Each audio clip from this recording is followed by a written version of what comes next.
ზოდიაქო, რომელსაც ეწყება საოცარი პერიოდი 2 ივლისიდან და რატო? იმიტომ რომ იუპიტერი გადადის ლომში, ეს აქტივაცია მოხდება თქვენს მეშვიდე სახლზე, მეშვიდე სახლი არის პარტნიორობა, საქმიანი ურთიერთობები, ძალიან საინტერესო კონტაქტები, თანამშრომლობა და თუნდაც თქვენი ცხოვრების სიყვარული ის ერთადერთი.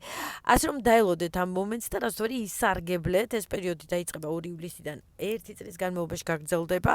მთავარია ეს პერიოდი გავიაროთ, მაისი-ივნისი, კარგად დაუფიქრდეთ, რა გვინდა, როგორ გვინდა, რას გეგმავთ და რაც თორე ჩვენ თავისთავად უკვე 2 ივლისიდან მოვიზიდავთ. აი, თავისთავად მოხდება ეს ყველაფერი, მოვიზიდავთ იმ ადამიანებს, ვისთან ერთადაც შეგვიძლია ავეშენოთ ბიზნესი, საინტერესო საქმე, საიდანაც წამოვა ფული, ეს ყველაფერი პარტნიორობით, საინტერესო ურთიერთობებით და კონტაქტებით და ეს გახავთ მერწყული.